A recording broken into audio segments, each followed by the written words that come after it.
Vamos falar do Brasil? O principal. Cara, a gente vive um momento macroeconômico delicado aqui no Desafiador. Brasil. Desafiador é um bom termo, né? Pra não falar um palavrão, uma coisa que desanime as pessoas. Desafiador. Mas assim, quem acompanha o Stock Pickers, se tá animado, eu acho que não ouviu aí não os tá episódios. acompanhando. Exato. Aí não tá acompanhando. Cara, a gente fez um episódio recentemente com o Marcos Mendes, recomendo que vocês todos escutem, assistam, pelo amor de Deus, porque ficou uma verdadeira aula. Sim. Bem completa do grande problema do Brasil, que é o fiscal, né? Então a gente tem uma política hoje econômica que acelera no fiscal. O Brasil trabalha com um excesso de gastos, a gente pisa no freio na política monetária, então o nosso juro é alto. O juro no Brasil sempre foi alto. O juro médio da história do Brasil é 13,5, 13. Mas só que agora está mais alto do que isso. O juro futuro, então, mais ainda, né? Até porque se você parar pra pensar, lá atrás tinha, né, assim, a gente recebeu o Meirelles falando, né, que chegou a jogar a Selic em 26%, só que, período de hiperinflação. Foram feitas várias e várias reformas de crédito, de N coisas, tecnologia, tudo isso, em teoria, reduz o custo de capital, né? Era para ter os juros mais recentes, sei lá, dos últimos 10 anos, tenderia a ser menor do que os juros dos 10 anos anteriores. Então, se a gente está acima da média histórica, quer dizer que, a gente está conseguindo a proeza de estar pior ainda do que costumava ser antes de tudo isso acontecer, né? Assim como a gente viveu momentos também de excesso pro outro lado, né? Quando o juro foi a 2, toda aquela coisa. Mas realmente um cenário delicado. E a gente olha principalmente dados de mercado aqui, que a gente fica olhando o fluxo de dinheiro das pessoas. Cara, é assustador, assim. Nesse momento que a gente fala, estão resgatando de fundo de renda fixa para comprar título bancário diretamente. Não tem praticamente mais dinheiro na bolsa. O brasileiro não tem quase nada em ações. Tanto é que até a gente escutou vários convidados falando isso, né, que pro governo tanto faz se a bolsa sobe ou cai, porque não mexe com o dinheiro de ninguém, diferente do que acontece nos Estados Unidos. Estados Unidos cai presidente. O cara fica mais rico ou mais pobre quando cai esse negócio, ou sobe, né? Aqui não, aqui não muda nada, as pessoas continuam andando normalmente na rua, tá tudo certo, né? Então, ambiente macroeconômico desafiador, com uma condução política que parece não se alterar em termos de caminho. Então, ao que tudo indica, estamos indo para lá, e de todo mundo que a gente recebeu aqui com tendência de piora, né? Porque até bastidores, 2 grandes nomes aí que eu descobri conversas em off aqui, né? Falaram um negócio interessante aí, que eu até compartilhando com você também de primeira mão, mas eles comentaram o seguinte, né? Que a gente entrou num ambiente curioso, porque diferente do que aconteceu em 2002, por exemplo, o que a gente tem hoje é o seguinte: aparece lá um dado de piora de aprovação do governo, que todo mundo vê, que o mercado comemora hoje, né? A bolsa sobe, o dólar cai, né? Só que essa piora gera como se fosse um álibi para o governo gastar mais, fazer mais, porque o mercado tá vibrando. Então é como se criasse uma cortina.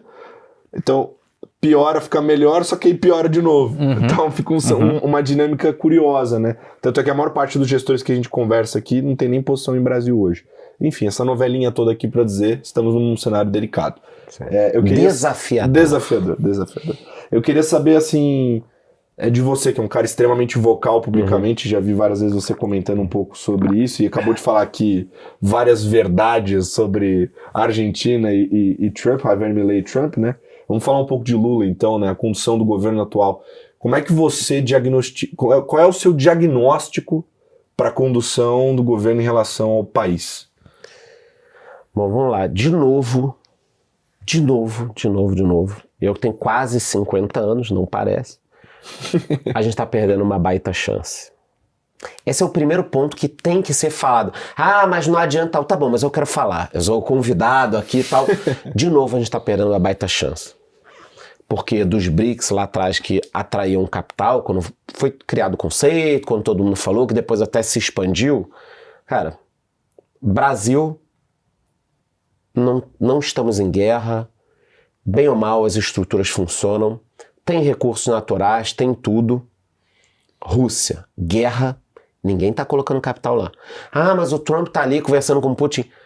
Você não vai abrir agora uma indústria na Rússia. Não, saíram nos índices de ações. Pelo menos pelos próximos 20 anos, ou... Bom, o Putin vai continuar mais uns 30, né? Ou os 7 sósias dele. Eu dou essas teorias de conspiração, quando eu posto, tudo zoação. Não acredito em nada disso, mas é só pra dar essa movimentada. Mas Rússia, carta fora do baralho. Índia continua. Muito bem, obrigado. Aliás, a própria Apple, que agora anunciou 500 bi de investimento nos Estados Unidos, estava levando parte da produção de iPhone pra Índia. O resto, cara, África do Sul, quase guerra civil. Os outros países que poderiam ter investimento também, dentro ou fora, a China, depois do Covid, também ninguém está confiante de investir. O Oriente Médio, você vai botar dinheiro agora na Turquia para capital produtivo? Não vai colocar. Então, para a liquidez toda mundial que aconteceu depois do Covid, cara, o Brasil estava no momento perfeito. No momento, assim, tudo certo. E, de novo, a gente está desperdiçando uma grande chance. Então, antes de dar minha opinião aqui do que vai acontecer, ou do que pode, ou não sei o quê, o maior lamento é a gente não estar entendendo esse momento como país, porque tem muito dinheiro no mundo. Caso o juro americano comece a cair, vai ter mais dinheiro no mundo ainda. Aí o Brasil tem tudo que o capital precisa. Gente demais, estrutura enorme, um mundo de necessidades. Então você pega, por exemplo, vocês falaram, o juro é elevado no Brasil. Eu sei, o juro é elevado há muito tempo. Mas o que a gente está fazendo de forma estrutural para não ter o juro elevado? Por exemplo, toda vez que o combustível sobe, a gente toma na cabeça na inflação. Todos os países são assim. Não, tudo bem que todos os países são assim. Mas o Brasil tem 70% de transporte rodoviário. É tudo nas costas do diesel. A gente não tem transporte direito de passageiro em trem rápido, que nem a China e outros países. É tudo avião. Então, subiu um pouquinho o petróleo, porrada. Por que nos últimos 20 anos a gente não construiu uma estrutura diferente de transporte para que quando o petróleo subisse, a gente não sofresse tanto com a inflação? Quer dizer, estruturalmente, o Brasil é feito para ter um juro elevado. Não teve nenhum governo ou governos que trabalharam para o seguinte, olha, a gente vai ficar 10 anos construindo ou trabalhando para que nos próximos 10 o juro caia. O cara pensa só no... Sim, no pé de meia. O governo dele, né? O resultado dele. Do dia seguinte. No governo dele. Não faz sentido estruturalmente para eles. A situação do Brasil, na minha opinião, a gente perdeu uma oportunidade, tá ok e pronto. Sobre popularidade, eu concordo totalmente com o que vocês disseram. A cada pesquisa que o Lula cai, todo o mercado já pensa, puta, vai querer botar mais dinheiro. Vai ser o PED 62, vai ser o Vale Gás, e aí vai ter dinheiro pro gás, mas o cara não tem dinheiro pra comida, mas o Lula tá dando o Vale Gás, ninguém faz a conta. E voltando à história da Argentina, o cidadão comum acha bacana, ele tá ganhando gás. Ele tá ganhando gás, ele tá ganhando alguma coisa, e a conta ela vai ficando tão grande que a inflação sobe e o juro sobe. Mas o cidadão comum é impossível ele fazer essa conta. E na verdade o próprio governo do PT nesses últimos 20 e poucos anos, comandos, botar o Fernando Henrique para trás, então mais tempo ainda, ele trabalha a educação para o cara não ter esse tipo de educação. A coisa de uns 2 ou 3 anos você vai ter uma discussão, será que deveria ter ou não educação financeira nos colégios? E vários políticos, não precisa disso. Tem muita coisa para ver antes da educação financeira. Eu falo, claro, porque isso poderia ser o grande estopim, poderia resolver o problema das finanças no Brasil. Então, eu acho que no momento o Brasil está perdendo uma baita oportunidade. A cada queda de popularidade do Lula é como se fosse um rolo, né? Uma bola de neve, né? Porque a popularidade dele cai, ele gasta mais dinheiro, a inflação sobe mais o juro, os alimentos sobem, e aí ele gasta mais e não vai ter fim, porque é só isso que ele sabe fazer. E um outro ponto que a gente precisa colocar é que quando o Lula entrou, ele estava acostumado com os governos anteriores. Ciclo de commodity, mundo totalmente diferente. Então ele entrou, botou os ministros e falou, cara, agora eu vou garantir meu Nobel da Paz, minha mandelização. sei se vocês vão lembrar, nos primeiros 6 meses, querendo se meter em guerra Rússia-Ucrânia, depois falando de Israel e Gaza, comentários péssimos, e o bicho pegando aqui no Brasil. Ele perdeu um ano, 2023 ali não existiu para o governo dele. Quando ele se deu conta da inflação e dos problemas, aí o bicho falou, na verdade 2023 existiu, foi o ano dos impostos, né? Blusinha, tal. E isso também foi minando a base. Porque o que acontece? Você tem um eleitorado de baixa renda, não vamos discutir aqui se é certo ou errado, mas quantas milhões de meninas e meninos começaram a comprar uma roupa um pouquinho melhor do que eles conseguiam aqui em sites estrangeiros.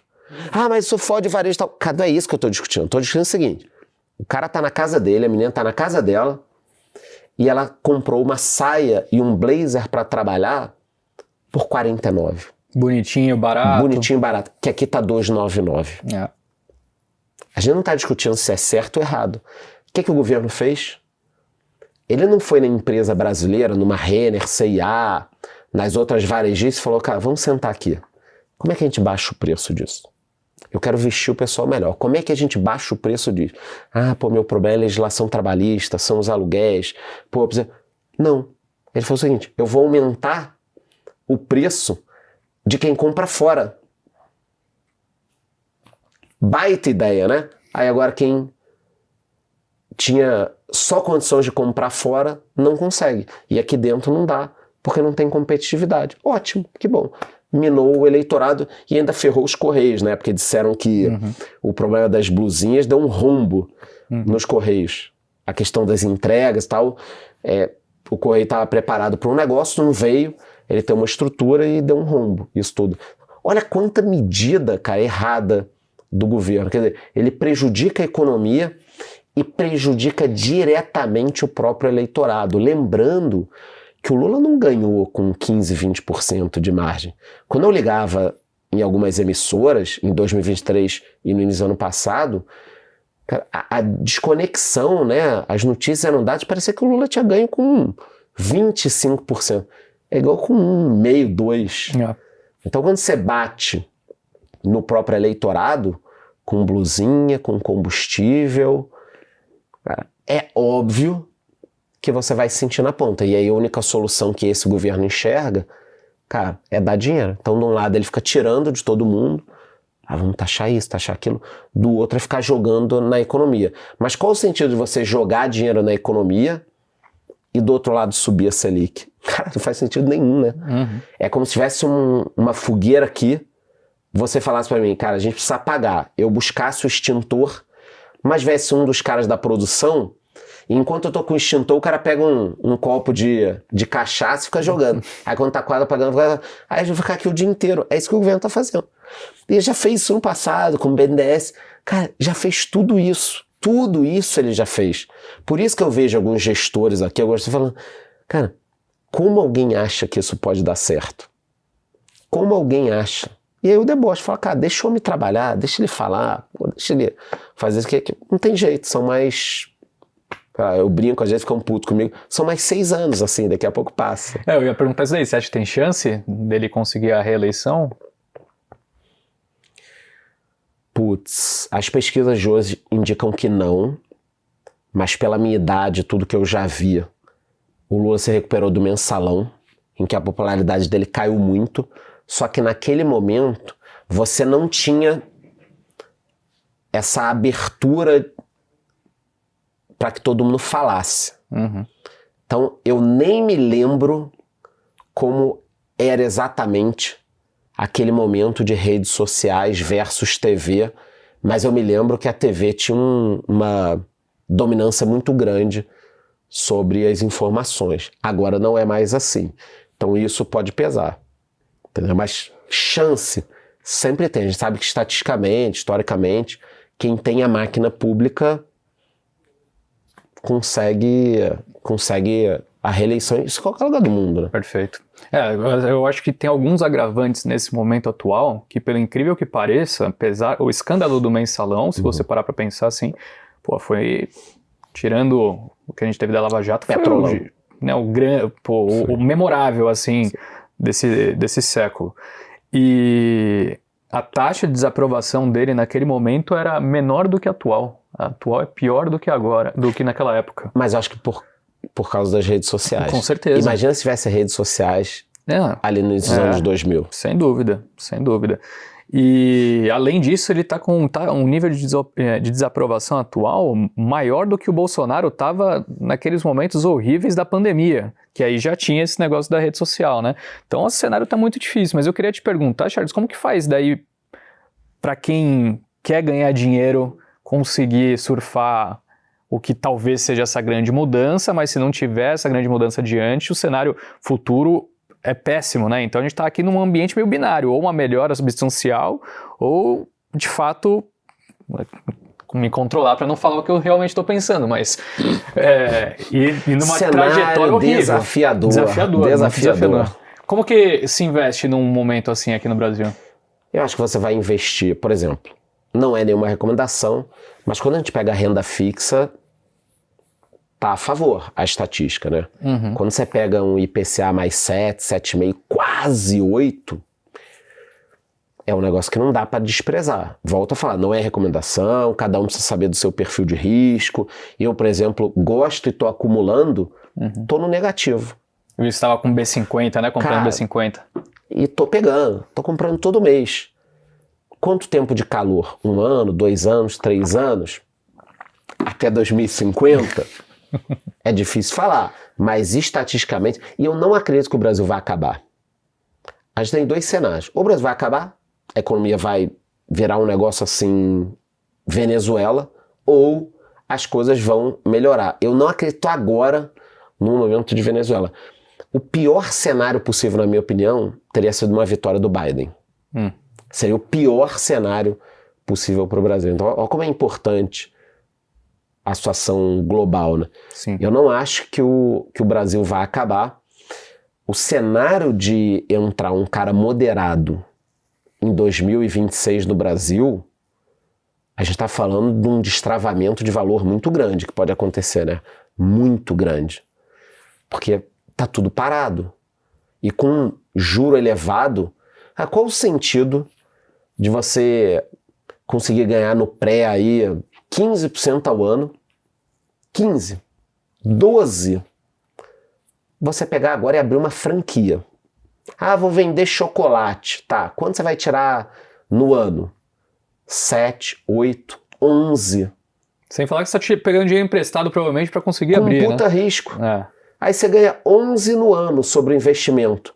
Um cara te processa, um funcionário, acabou. Você vai pagar para trabalhar. Então, o que acontece? O Brasil, para quem não está entendendo o que a gente está falando, o resumo é: o Brasil incentiva o sujeito que tem dinheiro a não colocar o capital no empreendedorismo. O Brasil chega para você e fala assim: o que você pretende fazer com o seu dinheiro? Quanto você tem aí? Quanto você tem aí agora? Abre o seu celular. Eu tenho aqui 10 milhões. O que você pretende fazer? Pô, cara, tô pensando em abrir uma fábrica aqui. No meu caso, cabelo e tal, tô pensando em fazer uma fábrica. Eu fiz o transplante, a galera me sacaneia. Pô, tô pensando em fazer uma fábrica de minoxidil aqui, um minoxidil diferente e tal. Quanto você vai ganhar? Sei lá, uns 10 a 12% de retorno, talvez e tal. Cara, qual o sentido disso? Nenhum. Tem risco, o cabelo da galera pode não crescer, eu posso ser processado. Aí quando o meu caminhão for entregar a carga no Rio de Janeiro, o que vai acontecer do caminhãozinho com o negócio? Vai ser assaltado. Tombou na estrada. Todo mundo vai saquear, vai estar todo mundo cabeludo com os meus produtos do meu dinheiro. Então, a gente brinca uma parada séria. O Brasil trabalha ativamente para que você não abra nada, cara. Pelo amor de Deus, não abra negócio, não abra, não faça nada, cara. Tá aqui, ó, eu tenho tesouro, eu te pago com risco baixíssimo para você não abrir um negócio. Isso pode mudar daqui a 1, 2 ou 3 anos. E aí você tem muito dinheiro em busca de oportunidade. Aí tudo pode subir. Não tem ação na bolsa pra gente comprar se o mercado melhorar. Vai ter que ter IPO, mas não... Tomara que o pessoal não faça essa IPO porcaria que faz, né? Vamos fazer sério também. O brasileiro caga tudo também, né? A gente... O negócio é ruim e a turma estraga. Entendeu? Mas sabe? Tem pouca festa e quando tem festa leva um salgadinho estragado. Aí fica difícil. Cara, mas só para aprofundar isso, dar mais visão pra turma também, porque assim, quando a gente comenta sobre esse negócio, o primeiro exemplo que você deu foi um exemplo onde a pessoa tem 10 milhões de reais para investir num negócio, que não é a realidade comum, né? Normalmente o empreendedor não tem o caixa, não tem o dinheiro, ele precisa se alavancar, precisa se capitalizar, ou para fundar, ou seja, o cara tá com uma planilha na mão, ou para crescer o negócio, né? E agora eu sou banqueiro, né, amigão? E aí eu vejo as operações lá, né? E a gente leva para comitê e tudo mais, que é o ponto que eu queria entrar. Não é a taxa de juros spot. Ou seja, não é porque a Selic tá 13, 14 só, que é o que piora a coisa. O ROI da operação, para eu emprestar o dinheiro, precisa ser altíssimo para justificar, porque dependendo do banco, dependendo da instituição, você capta dinheiro a 100% CDI. Ou seja, você capta o dinheiro a Selic. Então você precisa remunerar o seu dinheiro acima. Acima, claro. Para justificar o seu empréstimo. Então o ROI da sua operação tem que ser 20, 30, sei lá quantos por cento para justificar você emprestar o dinheiro. Imagina quanto que tem que dar a operação de quem pegou o dinheiro. Sim. Para pagar o custo de capital. Foi nesse mercado que eu trabalhei quase 15 anos, em algumas empresas. O brasileiro hoje, a Selic é abracadabra, é pirlim-pim-pim. Isso eu falo muito no meu canal. Para o empresário pequeno ou médio, quem consegue dinheiro Selic, CDI mais 2 ao ano, isso aí é Vale, Bradesco. Isso é uma empresa grande. O cara lá da fábrica em Santa Catarina que faz camisa, na hora que ele vai descontar os boletos 30, 60 e 90 no banco, na cooperativa de crédito, ou na Factoring, ou no FDIC, ou no agiota, e muitas vezes ele vai trabalhar com todos, porque você não consegue um lugar só que vai adquirir todo o seu risco, você vai ter às vezes 15 empresas trabalhando. O sujeito da empresa comum, ele está pagando 30, 35 ao ano de juro. Não existe essa Selic.